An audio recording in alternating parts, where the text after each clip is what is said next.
Here are these folks. They're 60 years old. Here, I'll just go like this real quick. 3%, 20% tax rate. Great. They're 60 years old. They want to retire 67, 66, right? Like that. 95. They're making, decent money. They're making 90 grand a year each. Cool. They've got Social Security. Okay. I'm going through this fast because you guys know all this stuff.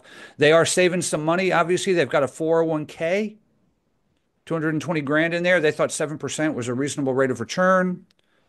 SEP IRA. Oh, and let me just show you. She's putting some money in. She does get a match of 3%. Awesome. He has a SEP IRA. He's putting 9 grand a year. Again, 10% in, no match. He's got about 125. They have some. They have an old 401k. They have an old rollover IRA, and they've got a Roth IRA that 200 bucks a month is going in there. Okay. Again, high level. They they've got a mortgage. They're not making any extra principal payments or anything like that. They've got a nice house, and so their kids are out of college, and they've gotten used to to a lifestyle. Okay, about 112 grand a year. So when I go forward, and this is their current plan. Here they are at 66. I got 1.4 million dollars. Now they've got Social Security coming in 66 grand.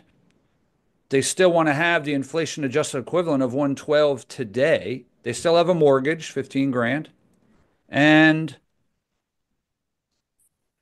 they're not doing bad, but they're doing just fine until they're not. Here they are, 83, 84 years old. When we move forward like this and we just answer those questions for them, have their money last through 95, they'd have to go 9.22. That's where you get that first close. Right. If I could, you know, solve this problem without forcing you to earn a higher rate of return and taking the correlated risk to do that, would that be preferable? Right? Yeah.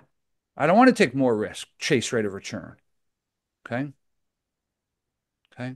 So you have to ask them that. And then you got to make sure that you remind them of that later in the process. Yes.